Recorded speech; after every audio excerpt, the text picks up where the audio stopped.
15장 11절에서부터 32절까지입니다.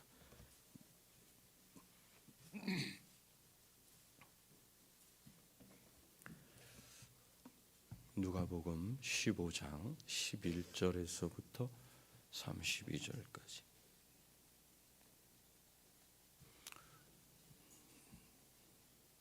교독합니다. 또 이르시되 어떤 사람에게 두 아들이 있는데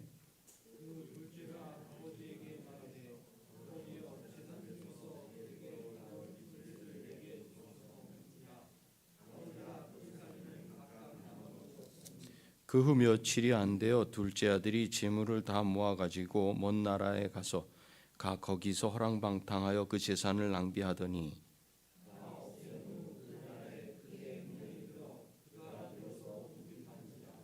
가서 그 나라 백성 중 한 사람에게 붙여 사니 그가 그를 들로 보내어 돼지를 치게 하였는데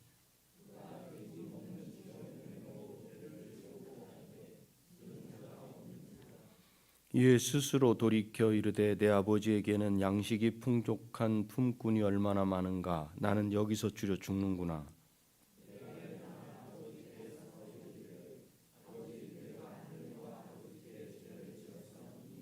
지금부터는 아버지의 아들이라 일컬음을 감당하지 못하겠나이다. 나를 품꾼의 하나로 보소서 하리라 하고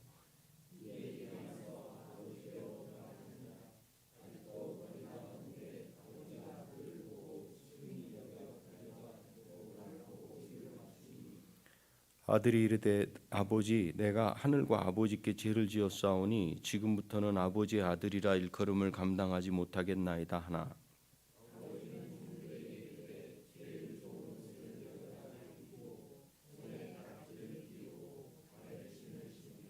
그리고 살찐 송아지를 끌어다가 잡으라. 우리가 먹고 즐기자.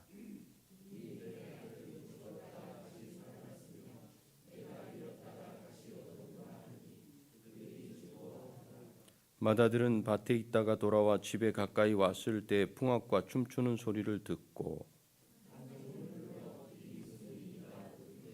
대답하되 당신의 동생이 돌아왔음에 당신의 아버지가 건강한 그를 다시 맞아들이게 됨으로 인하여 살찐 송아지를 잡았나이다 하니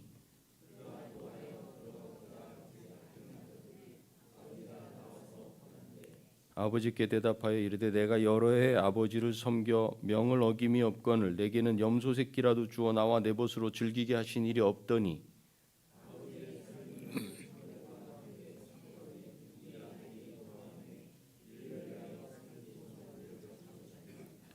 아버지가 이르되 예 너는 항상 나와 함께 있으니 내 것이 다 내 것이로되 이 내 동생은 죽었다가 살아났으며 내가 잃었다가 얻었고 우리가 즐거워하고 기뻐하는 마땅하다. 아멘.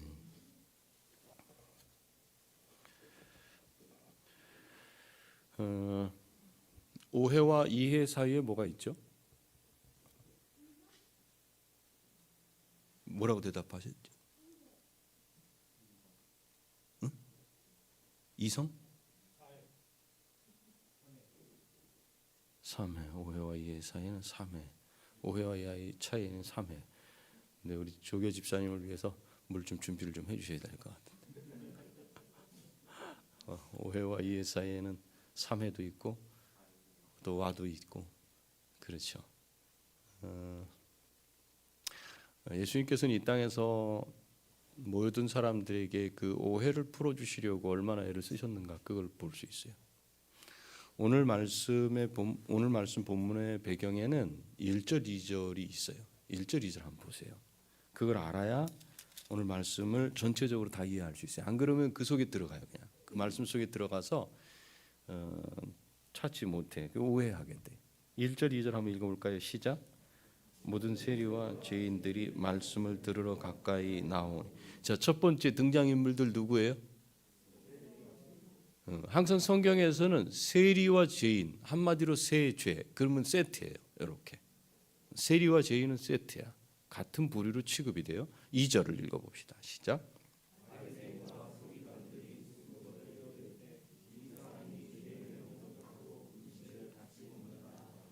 여기엔 또 누가 나오냐면 바리새인과 서기관들 세죄와 바서 이 둘 사이에는 해결할 수 없는 그런 골짜 깊은 골짜기가 있어요. 그게 오늘 말씀을 이해하는 열쇠. 그러니까 이걸 배경에 두고 가야 돼. 그래서 지금 본문에 나오는 이야기가 누구와 누구의 이야기인지를 볼 수 있어야 돼요. 바리새인과 서기관들, 이 사람들은 세리와 죄인들의 반대편에 서 있어요. 바리새인과 서기관들은 세리와 죄인들과는 다른 경건을 하나님 앞에 표현한 사람들이라고 생각해요. 이들이 모든 세리와 죄인들이 예수님께 오는 것을 보고서 어떻게 했는가? 어떻게 했어요? 여기 보니까 바리새인과 서기관들이 뭐 했어요? 수군거렸어요. 이거 개혁판에는 우리 개정 전에는 뭐라고 되어 있냐면 원망했다 이렇게 돼. 다른 말로 투덜댔다 이런 거. 이쪽 그룹의 사람들이 있고 이쪽 그룹의 사람들이 있는데 이쪽 그룹 사람들은 아무 말 없이 그냥 예수님께 나와서 말씀을 듣고 그러는데 여기는 말씀을 들으러 온 건지 이 사람들을 오게 하지 말게 하려는 목적인지 지금 잘 분간이 안 될 정도로 이쪽에 있는 이 바리새인과 서기관들은 그 사람들 때문에 불편한 거예요. 예수님은 좋은데 이 사람들 때문에 불편해. 이 둘 사이에 뭔가가 지금 끼어 있다는 걸 우리가 볼 수 있어요. 왜 예수님들은 저 죄인을 영접하고 음식을 같이 먹는 거야? 아니 회개하라 천국이 가까웠느니라고 외치시는 예수님이 함께하는 사람들을 보니까 죄인들이야. 창기야, 세리야. 이들은 불경건의 대명사와 같은 사람들이에요. 천국을 말씀하시는데 어떻게 그런 사람들이 천국에 있을 수 있냐 이거야.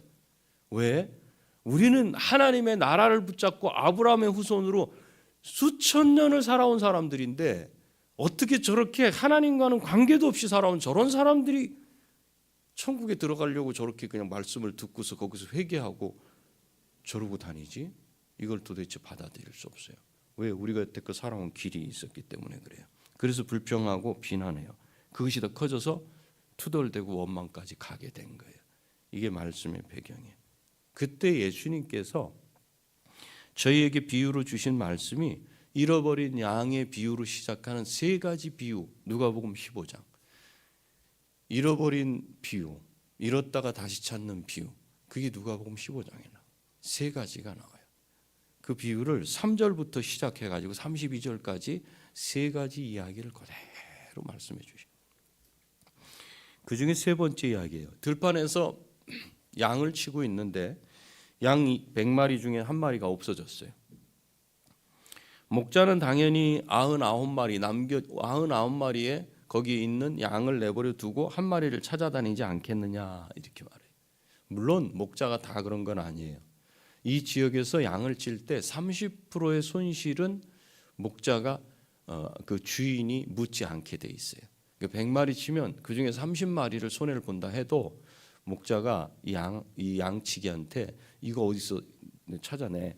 아니면 네 급여 중에 네 임금 중에 네 알바비 중에 다 토해내야 돼. 이렇지는 않는다고. 30% 이 사꾼 목자라고 하는 거예요. 그래서 이 보통은 목자들이 30%는 법적으로도 물지 않아도 되지만 보통의 목자들은 그거는 사꾼이나 그렇게 하지 그런 마음을 갖지 않아요. 그러니까 100마리 중에 한 마리를 잃어버린다 그러면 99마리를 남겨놓고 그 한 마리를 찾으러 다녀요.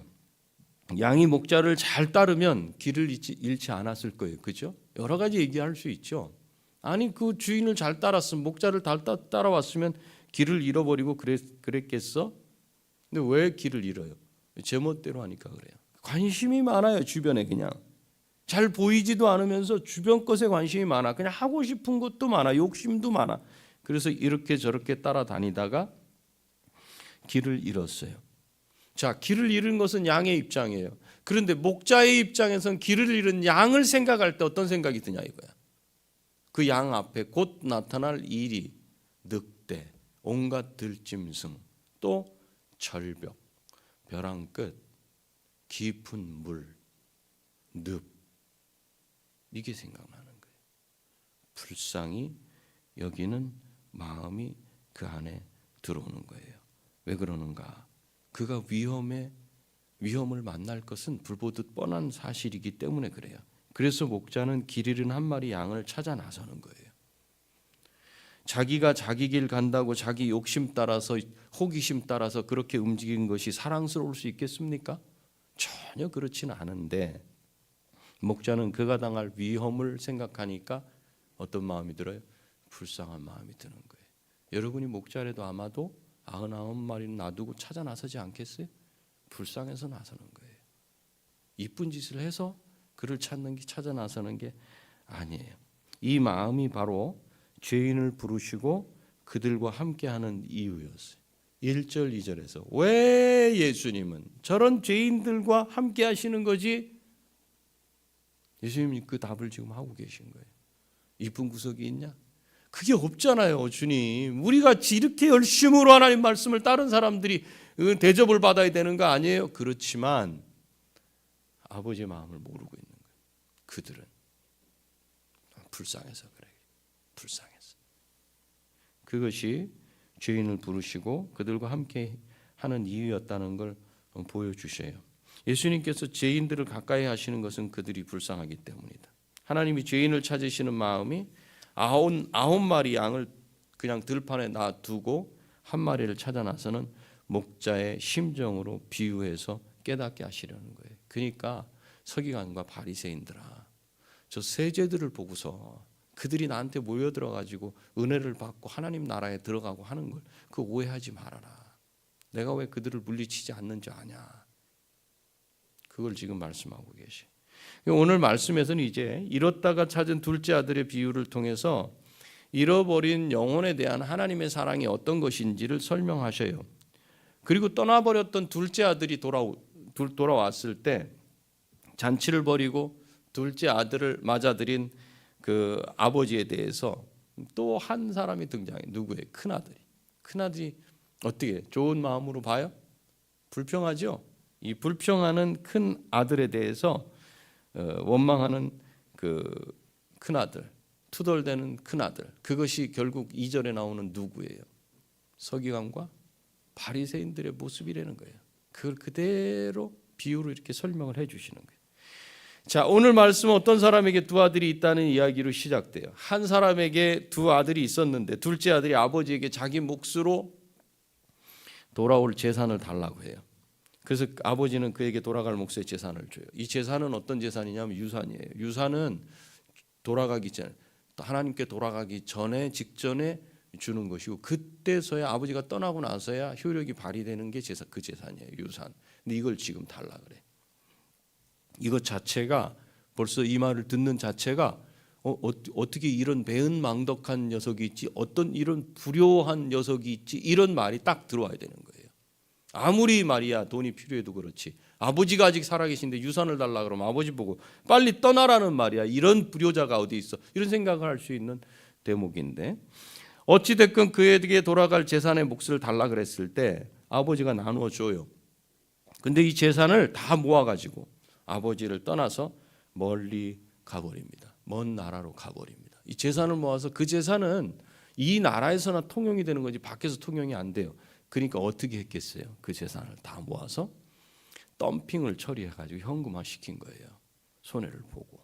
왜요? 아버지가 아직 계시는데 어떻게 이 재산값을 다 현금 그대로 100% 다 이렇게 바꿀 수 있어요? 안 돼요. 니네 아버지 돌아가시기 전에 언제 돌아가실지 어떻게 알아? 그러니 내가 그걸 담보로 맡는다 해도 돈을 내가 다 줄 수는 없어. 그러니까 60%로 하지.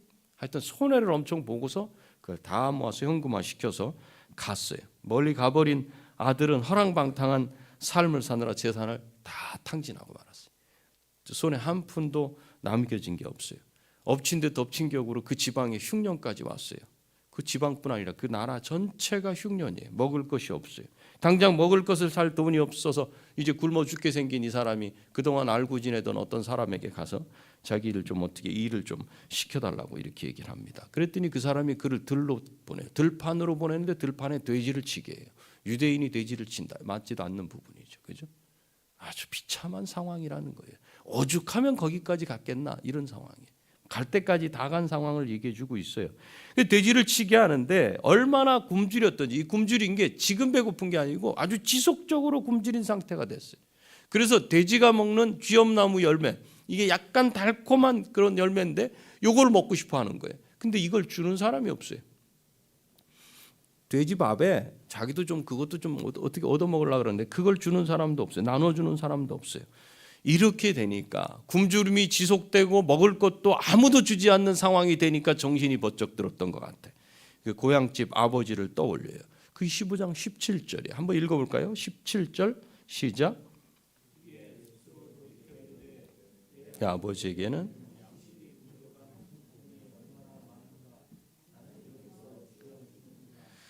지금 굶주려 죽을 상황이 딱 됐을 때 아버지를 딱 떠올려 보니까 아버지에게는 품꾼들이 있는데 이 품꾼들은 가난한 품꾼들이 아니라 양식이 풍족해. 근데 자기는 누구야? 상속자야.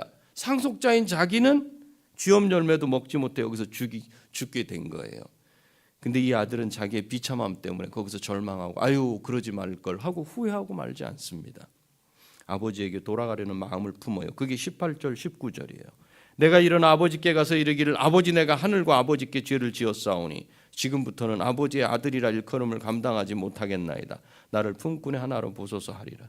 여기서 하늘과 아버지께 죄를 지었다. 왜 아버지면 아버지 네가 육신의 아버지한테 죄를 진 거지 왜 하늘의 죄를 졌느냐. 이 히브리 문화 가운데서는 성경의 사상은 그래요. 아버지는 하나님이 주신 분이다. 하늘이 주신 거다. 그러니까 아버지에게 죄를 지으면 결국 하나님께 죄를 졌다라고 이렇게 동일하게 여기는 거예요. 아버지께 감사하는 건 하나님께 감사하는 거예요. 하나님께 감사하고 아버지께 감사 안 하는 이거는 성경적으로는 있을 수 없는 그런 사상이에요. 그래서 여기서 이렇게 말하는 거예요. 하늘과 아버지께 내가 죄를 졌다. 굶주려 죽게 된 상황 가운데서 자기를 구원할 수 있는 존재는 이 땅에서 누구밖에 없다라고 딱 결론이 나냐면 아버지밖에 없다라는 그런 결론이 일어나요. 그런데 막상 일어나서 아버지께 가려고 딱 발걸음을 떼려고 하니까 자기가 한 짓이 생각나는 거예요. 그게 뭐예요? 아버지 재산 달라 그래가지고 아직 돌아가시지도 않은 아버지 재산을 달라 그래가지고 그걸 깡을 해버렸잖아. 60% 50%로 반타작을 해서 갖고 왔는데 그걸 다 써버렸잖아. 아버지 재산을 축 내놓고 내가 어떻게 아버지께 돌아갈 수 있는가? 돌아갈 엄두가 나지 않아요. 그러나 아버지와 아들로 지낸 그 사이 그 관계가 있는 거예요. 여기서 이걸 볼 수 있어요. 그가 평소에 그 아버지와 어떤 관계에 있었는지를 여기서 알 수 있어요. 좋지 않은 관계에 있었다면 여기서 못 돌아갑니다. 근데 그는 여기서 아버지와 지냈던 지난 날들을 생각해 볼 때 아들로는 아버지가 받아들이지 않을 수도 있겠다라는 정도로 아들이 아버지를 이해했다는 거예요. 그런데 내가 지은 죄 때문에 아버지가 아들로는 받아들이지 않는다 할지라도 품꾼의 하나로는 받아들일 분이 우리 아버지다라고 생각을 한 거예요. 여러분의 아버지는 누굽니까? 여러분이 알고 있는 아버지는 누구예요? 제가 처음에 질문했죠. 오해와 이해 사이 뭐가 있는지. 평생을 오해로 살지도 몰라요. 왜 그런가? 나 혼자 있으면 달라요. 자녀가 둘, 셋 되면 뭐가 생기냐면 첫째가 둘째를 바라보는 관점, 둘째가 셋째를 바라보는 이 비교 의식이 들어와요. 오해를 하고 있는 분이 계시다면 오늘 말씀을 들으면서 그 오해가 다 풀려나기를 원합니다. 여러분의 생각과 같지 않아요. 아버지 마음. 그래서 이 아들이 생각하는 정도의 아버지는 어떤 분이었는가? 아들로는 받아들이지 않아도 냉정하게 나를 매몰차게 나를 들어오지도 말라고 하실 분은 아니고 품꾼 정도로는 분명히 받아주실 것이다. 이 발걸음을 옮겨. 그렇다면 아버지는 과연 아들에 대해서 어떻게 생각을 하고 있었는가? 굶주려 죽게 된 둘째 아들이 아버지를 떠나 재산을 탕진하고 빈털터리로 돌아오는 자신을 품꾼 정도로 받아줄 것으로 생각한 그 아버지는 과연 어떤 분인가? 그게 그 뒤에 내용이 나오죠. 자기 마음대로 살아보겠다고 아버지를 떠나 먼 나라로 가버린 잃어버린 아들을 아버지는 하루도 빠짐없이 기다리고 계셨던 거예요. 그걸 어떻게 할 수 있는가? 그가 나타났을 때 그 아들을 보고 아직도 거리가 먼데 노인이 눈이 밝아요? 젊은이가 눈이 밝아요? 죄송합니다. 노인분들 중에도 눈이 밝으신 분들은 뭐 얼마든지 있으니까. 아무래도 누가 먼저 봤겠어요? 누가 먼저 멀리 있는 누군가를 확인할 수 있어요? 아들은 아마도 멀리를 보지도 못했을까? 그냥 땅바닥을 쳐다보면서 나를 과연 받아들이실 수 있을까? 아유, 이 길을 내가 돌아서서 아버지를 떠나 살아가면 안 됐었는데 내가 그 길을 갔어. 그러면서 이렇게 터덜터덜 왔을 테니까 어쩌면 아버지를 못 봤는지도 몰라. 그런데 멀리서 아직도 거리가 먼데 아버지는 그 나타난 아들을 보고 그 실체를 확인도 못할 정도의 거리에서 그를 보고 걸어오는 아들을 측은히 여기고, 이거 잊어버리시면 안 돼요. 측은히 여기고. 20절에 아직도 거리가 먼데 아버지가 그를 보고 측은히 여겨 달려가 목을 안고 입을 맞추니, 이 측은히 여긴다는 말이 불쌍히 여기고, 마가복음에서 스플랑크니조마이라는 단어예요. 무슨 뜻이냐? 창자가 끊어질 것 같은 고통이라는 거예요.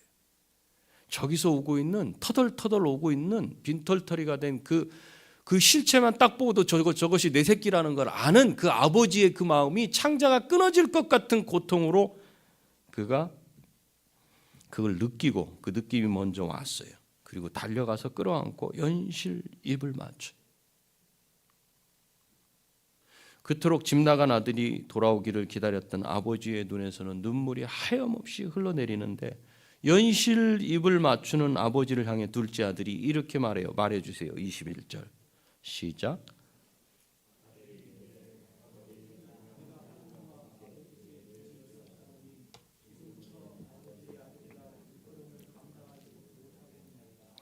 아들을 끌어안고 눈물을 흘리는 아버지를 향해 아들도 눈물을 흘리면서 아버지를 떠나 마음대로 살았던 지난 날을 회개합니다. 그런데 아버지는 그의 죄에 대해서 이런 방구 한 말씀도 하시지 않습니다. 마치 잃어버렸다가 찾은 아들로 인한 기쁨으로 인해 지난 과거를 다 잊어버린 것 같이 돌아온 아들을 대합니다. 그리고 종들에게 명령합니다. 22절이에요. 제일 좋은 옷을 내어다가 입히고, 제일 좋은 옷을 입히는 것은 신분을 회복시켜 주는 거예요. 아들은 누굴 원했어요? 품꾼의 하나로 봐달라 그랬어요. 그죠? 근데 아버지는 어떻게 해요? 옷을 벗기고 제일 좋은 옷을 입혀요. 제일 좋은 옷은 그 아버지의 위치에 맞는 옷, 상속자의 위치에 맞는 옷이에요. 제일 좋은 옷을 내어다가 입히고 손에 가락지를 끼워요. 가락지는 인장이에요. 뭔가 결정할 때 찍을 수 있는 인장과 같은 거예요. 이 집안의 재산권에 대한 행사를 그에게 맡기는 거예요. 그리고 신발도 없이 그렇게 왔잖아요. 발에 신을 신기라. 신분과 권위를 다시 회복시키셔요. 그리고는 23절 24절 그리고 살찐 송아지를 끌어다가 잡으라 우리가 먹고 즐기자. 이 네 아들은, 거기서부터 읽어주세요. 시작.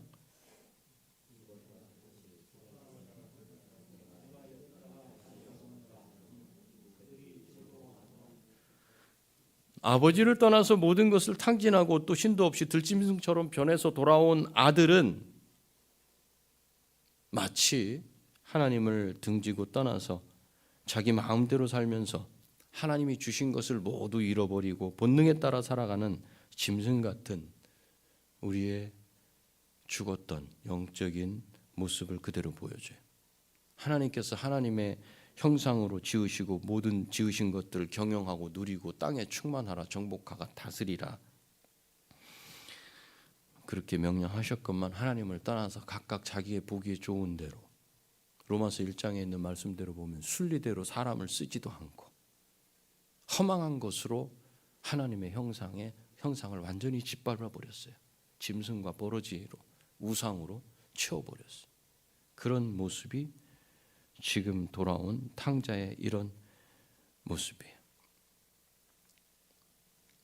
혹시 우리 마음이 짐승과 같이 변해서 하나님의 형상을 더러운 것으로 짓밟고 탕진하면서 살아가면서도 그것을 감추고, 그런데 그런 우리 모습을 들여다보면은 그냥 낙심하고 절망할 수밖에 없어서 나 같은 것이 무슨 하나님의 사람이라고 이렇게 하면서 주저앉아 있는 사람은 오늘 이 둘째 아들을 기억하시기 바랍니다. 아들로는 받아들이지는 않아도 품꾼 정도는 써주시는 하나님이 아니실까? 돌아오셔야 돼.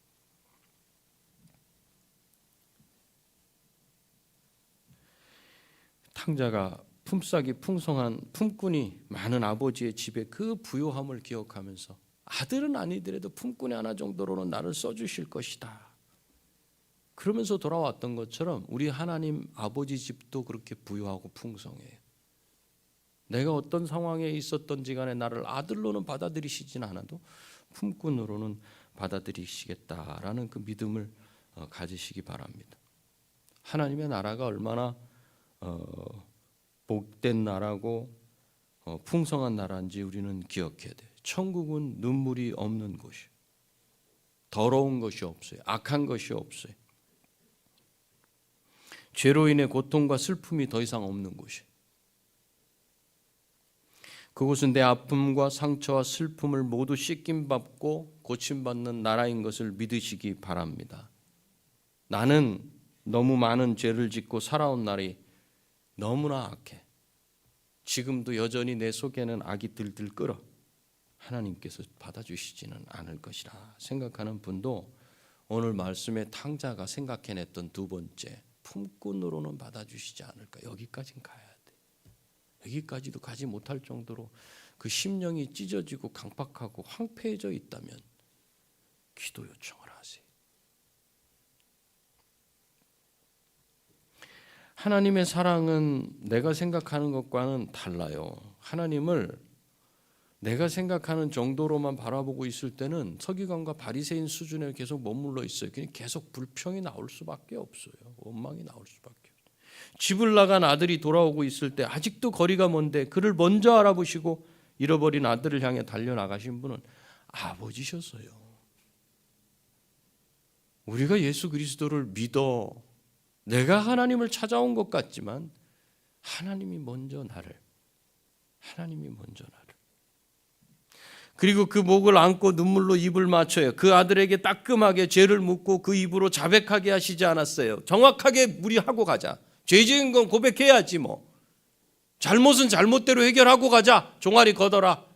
이렇게 하시지 않았어요. 이처럼 하나님은 우리보다 먼저 우리를 알아보시고 달려오셔서 품에 안아주시는 분이에요. 우리 죄를 기억하지도 않으시고 회개하는 자에게 아무것도 묻지 않으시고 하나님의 자녀로 신분을 회복시켜 주시고 잃어버린 자녀를 다시 찾은 기쁨에 잔치를 벌이시는 분이에요. 그러면 이제 남은 한 사람, 큰 아들은 이 동생을 어떻게 대할까? 돌아온 동생. 1, 2절을 염두에 두면서 지금 들어가는 거예요. 그때 맏아들이 밭에서 돌아와 보니까 집안에서 음악 소리와 춤추는 소리가 들려요. 무슨 일이지? 종을 불러서 물어봅니다. 15장 27절. 그랬더니 종이 대답해. 당신의 동생이 돌아왔음에 당신의 아버지가 건강한 그를 다시 맞아들이게 됨으로 인하여 살찐 송아지를 잡았나이다. 자, 이 소리를 큰아들이 들었어. 큰아들이 듣고는 화가 나서 집으로 들어가려고 하지 않아요. 그때 집안에서 아버지가 밖으로 나오십니다. 그리고 큰아들을 달랩니다. 그러자 큰아들이 아버지에게 대들듯이 이렇게 말해요. 29절 30절. 내가 여러 해 아버지를 섬겨 명을 어김이 없거늘 나는 순종 그 자체 아닙니까? 아버지한테. 아버지는 내게 염소 새끼라도 한 마리 주셔가지고 나와 내 벗으로 즐기게 하신 일이 있었습니까? 나를 대우하셨습니까? 내가 아버지를 섬긴 만큼 대우해 주셨어요. 아버지의 살림을 창녀들과 함께 삼켜버린, 아버지를 막 대해버린 이런 아들이 돌아오니까 이를 위해 살찐 송아지를 잡아요. 어떻게 된 거죠 이게 도대체? 이 큰아들의 아버지를 향한 항변에 여러분들 그 핵심이 뭔지를 찾아내야 돼. 큰아들 생각에는 무슨 생각이 있어요? 아버지 곁에서 아버지께 순종하면서 아버지 말이랑은 하나도 어기지 않고 살아온 효자 같은 그런 자기와 아버지를 떠나서 그냥 자기 마음대로 살아버린, 그래서 아버지 재산을 잃어버려서 아버지에게 손실을 끼친 저 둘째와 어떻게 똑같이 대우를 해줍니까? 당연히 대우를 달리해야 되는 게 아버지가 하셔야 될 일이 아닙니까? 이 생각을 하고 있어요. 큰아들은. 아버지는 돌아온 아들을 책망하시고 벌 주기는 그냥 잔치하시잖아요. 아들로 대우해 주시잖아요. 큰아들이 볼 때 이건 불공평한 거 아니냐는 거예요. 그래서 원망과 불평을 하는 거예요. 그러자 아버지가 큰아들에게 이유를 설명하세요. 31절 볼까요? 아버지가 이르되 예, 너는 항상 나와 함께 있으니 내 것이 다 내 것이로되. 큰아들아, 나는 항상 너와 함께 있지 않느냐? 너는 나와 함께 있지 않느냐? 내 것이 네 것 아니냐? 부족함이 있었느냐? 내가 동생보다 너를 못하게 대우한 적이 있느냐? 내가 너를 사랑한 것이 동생보다 적었거나 못했냐? 내가 동생을 모든 것을 다 잃어버리고 아버지를 떠나서 그렇게 재산을 다 탕진해버린 그 아들을, 네 동생을 대하는 것이 그가 너보다 더 이뻐서 그렇게 대하는 줄 아냐? 그냥 잃어버렸다가 다시 찾은 기쁨을 표현한 것뿐이다. 잃어버렸다가 다시 찾아서 나는 그것이 기뻐서 그 기쁨을 표현한 것뿐이야. 너보다 더 사랑스러워서 그런 게 아니다. 만일 입장을 바꿔서 네가 둘째 같은 일을 했다 할지라도 나는 내 마음은 변하지 않고 똑같이 대할 것이다. 지금 이걸 31절에서 말씀해요. 잃어버린 영혼인 죄인을 애타게 찾으시는 아버지께서 그 죄인을 찾고 나서 기뻐하는 것은 잃어버린 자식을 찾은 부모의 기쁨과 같은 것이지 결코 거기에 죄인인의 의인인의 죄인을 의인보다 낮게 여겨서 대하는 그런 마음이 아니라는 거예요. 그냥 잃었다가 찾은 것에 대한 기쁨에 대한 표현이에요. 하나님을 떠났다가 다시 돌아온 자를 하나님이 환영하시는 환대의 표현일 뿐이지 네가 너보다 더 나아서 그런 게 아니라는 거예요. 아버지의 사랑은 두 아들에게 그래서 공평한 사랑이었어요. 아버지의 사랑은 두 아들에게 차별이 없는 사랑이었어요. 큰아들은 집에 있으면서 아버지를 섬기고 아버지 것을 제 것으로 여기고 모든 즐거움과 기쁨을 아버지와 함께 나누고 있었어요. 이미 아버지의 사랑을 누리고 있었던 것이기 때문에 작은 아들에게 보인 사랑과 잃어버린 아들을 찾은 기쁨에 대한 사랑과 차별이 없고 모양만 달랐어요. 오히려 그렇지, 우리 아버지는 저런 분이야, 우리 아버지 마음이 저런 분이야, 이렇게 말했어야 맞아요. 그걸 당연히 여기고 그 잔치에 참여해서 기뻐했어야 맞아요. 근데 그렇지 않았어요. 그렇다면 여기서 우리가 생각할 수 있어요. 큰아들은 무슨 문제가 있다는 거예요. 지금 큰아들이 불평하는 데는 큰 문제가 있다는 걸 여기서 볼 수 있어요. 아버지와 함께 있으면서 아버지께로부터 부족함 없는 사랑을 받고 있었음에도 둘째와 다른 대접을 받고 있다고 생각했다면 그는 아버지와 함께 있으면서도 아버지의 사랑을 받지 않고 있다고 느꼈다는 것과 같죠.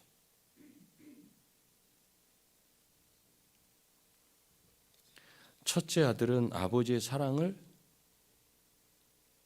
경험하고 있었어요? 경험하지 못하고 있었어요? 경험 못했다는 거예요. 아버지와 함께 있는데 아버지 사랑을 경험 못해.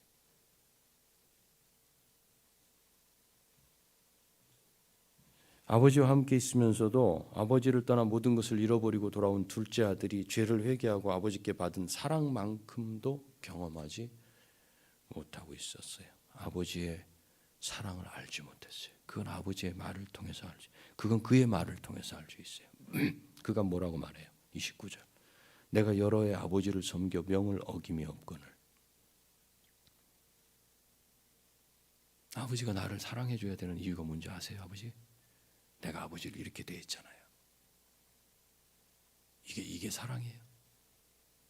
이게 사랑이에요. 내가 하나님 앞에 이 정도 충성했잖아요. 그러니 당연히 쟤보다는 더 저렇게 사역도 안 하고 일도 안 하고 빈둥빈둥 대는 저 성도보다는 더 복을 주셔야죠. 아버지의 사랑이 그런 사랑이냐.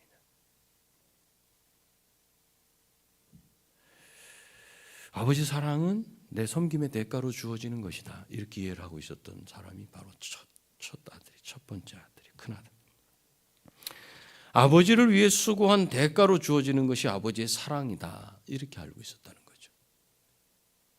그래서 아무것도 수고하지 않고 오히려 가산을 탕진하고 아버지를 거역한 둘째 아들을 아무 조건 없이 사랑하는 그것을 이해할 수 없었어요.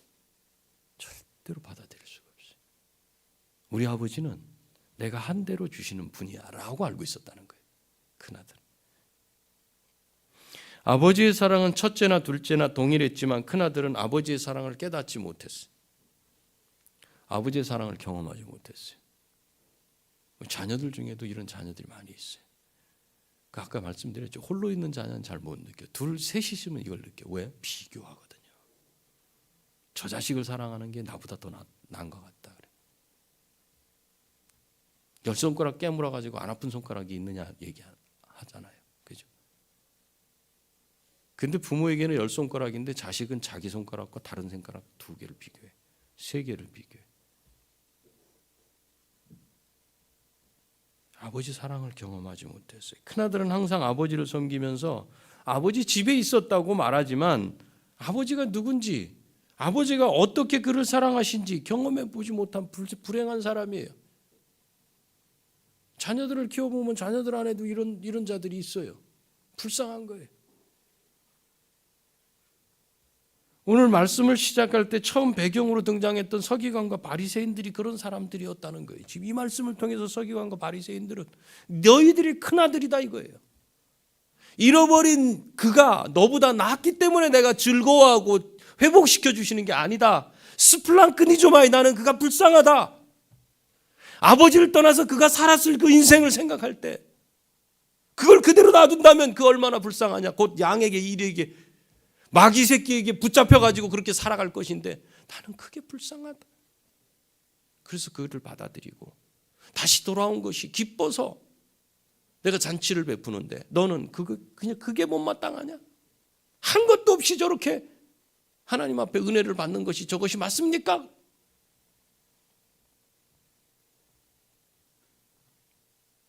서기관과 바리새인들은 아버지에게 얼마나 수고하고 섬겼는지에 대한 대가로 주어지는 것이 아버지의 사랑 아닙니까? 이렇게 알고 있었어요. 이 사람들은 수천 년간 아버지 앞에, 아버지 옆에, 아버지 곁에, 아버지와 함께 아버지 말씀을 따라 그렇게 살아왔지만 정작 아버지의 사랑을 알지 못하고 있어요.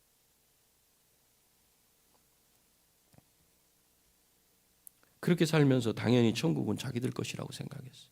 예수님이 떠나시기 직전에도 그렇지 않아요? 이 나라를 회복해 주시는 건 언제입니까? 우리들만의 나라.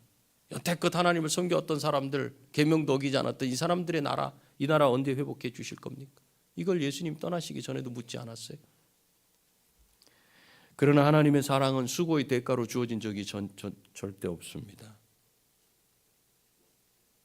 하나님의 사랑은 언제든지 따라해 보세요. 무조건적이다. 무조건이야. 하나님의 사랑. 사랑받을 만한 조건이나 가치가 있어서 사랑하는 게 아니에요. 서기관들과 바리새인들도 실제로 하나님의 사랑을 받을 만한 조건, 어떤 자격이 있어요? 로마서를 우리 다 봤잖아요. 수요일에 말씀을 통해서. 그들이 다른 사람을 말씀을 가르치기는 잘하지만 그대로 살았다 못 살았다. 자기들도 그렇게 살지 못해. 한 게 없어요. 하나님 앞에 내세울 게 없어요. 그래서 로마서 말씀을 빌자면 이방인이나 유대인이나 동일하게 불쌍히 여김을 통해서 구원받게 하시려고 그렇게 하셨다 이렇게 말씀하시는 거예요. 이 똑같은 입장이에요. 자기들도 사랑을 받을 만한 의로움 갖추지 못했어요. 그들 또한 무조건적인 사랑, 회개하는 자에게 베풀어 주시는 하나님의 무조건적인 사랑, 그 사랑만 필요했어요. 그러나 그들은 잃어버린 자들이 돌아오는 것을 기뻐하시면서 베푸시는 사랑이 가득한 그 하나님의 집에 자기들이 거하고 있고 하나님과 함께 한다고 생각했지만 정작 그 사랑을 경험하지 못했어요. 불쌍한 거예요. 그래서 죄인의 회개를 기뻐하시면서 무조건적으로 사랑하시는 예수님의 사랑을 예수님에게서 발견하고 모여든 모든 세리와 죄인들 탐탁지 않았어요. 왜 그들을 받아들이시는지 나는 이해를 할 수가 없어 도대체. 그래서 오히려 그 주님을 이해하지 못하고 투덜투덜 원망하면서 예수님이 어떻게 죄인을 영접하고 음식을 같이 먹는, 그들과 같이 먹는 그런 사랑을 베푸느냐고 불평했던 거예요. 말씀을 이해하시겠어요? 여러분들은 무조건적인 사랑을 받은 분들이에요. 이 말씀을 이해하면 여러분들 가정 가운데서 자녀들 사이에서 어떻게 대해야 되는지, 여러분 자녀들이 많은 우리 부모님들이 있죠. 형제 자매를 어떤 눈으로 봐야 되는지 분명하게 발견하시길 바랍니다. 말씀을 맺겠습니다. 예수님은 잃어버린 죄인을 찾으러 오셨어요. 아무런 공로 없이 죄를 회개하는 자들을 받아들이시는 하나님의 사랑을 예수님에게서 발견한 자들은 예수님을 믿고 모여들었어요. 모든 세리가 모였다 그랬어요. 지금도 우리 심중에 내가 예수를 믿을 만한 어떤 자격이 있어서 믿고 있다고 생각하는 분이 있다면 여전히 그는 큰아들이에요. 서기관과 바리새인들이 가졌던 의를 가지고 믿음 생활을 하는 사람일 수 있어요. 자격 얘기하지 마세요. 자격이 있는 사람 없어요. 하나님 앞에 우리 중에. 예수님께 사랑받을 만한 자격이 있는 사람은 없어요. 누구나 예외 없이 하나님 앞에서는 다 죄인이기 때문에 그렇습니다. 나의 성품과 나의 행위가 천국 백성이 될 조건이 되지 않습니다. 둘째 아들처럼 하나님이 주신 것을 탕진하고, 우린 다 탕진한 사람들이에요. 지구를 다 망가뜨려 버렸잖아요. 지금 또 이 땅에 살면서. 왜? 내 욕심 때문에.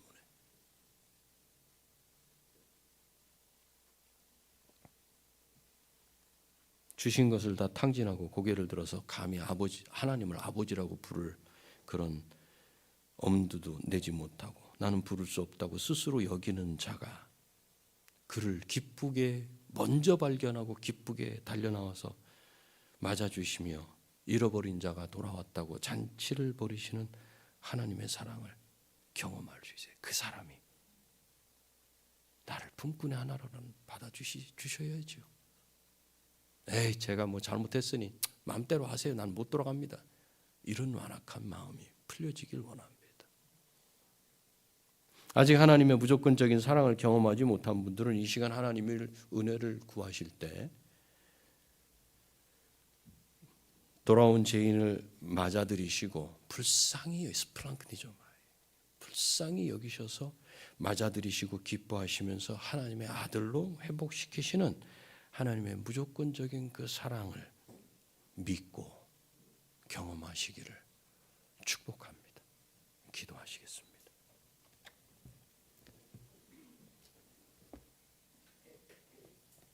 하나님의 무조건적인 사랑을 알지 못하면 가정 가운데 부모님의 사랑을 바로 알기는 어려워요. 그래서 복음, 제대로 하나님의 말씀을 알면 가정이 회복된다는 말이 거기서 나오는 거예요. 나뉘어지지 않고 똑같아요. 이 시간 기도할 때 무조건적인 하나님의 사랑을 믿고 감사하게 하옵소서. 그래서 성도가 성도를 비교하지 않고 자녀가 자녀를 비교하지 않고 똑같은 하나님의 사랑 앞에 감사하는 자 되게 해주십시오. 내가 무엇을 하고 있는 것 때문에 하나님 앞에 어깨를 으쓱, 성도들 앞에 어깨를 으쓱하고, 내가 무엇을 하지 않고 그냥 나는 이것도 저것도 못하는 사람이라고 해서 그냥 주눅 들어있는 게 아니라 동일한 하나님의 사랑을 받은 자로 우리가 서 있다는 사실, 그것을 믿고 하나님 그 사랑이 나 말고 저 사람에게도 불쌍히 여기시는 그 사랑이 임해서 내가 여기 와 있다고 주님 앞에 고백하고, 아직 그 사랑 모르는 자는 주님 그 무조건적인 하나님의 사랑을 제가 믿게 하여 주옵소서. 감사하게 하여 주옵소서. 기도하십시다. 기도하겠습니다. 주님.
큰아들과 같은 그런 마음이 꿈틀거리고 있습니다.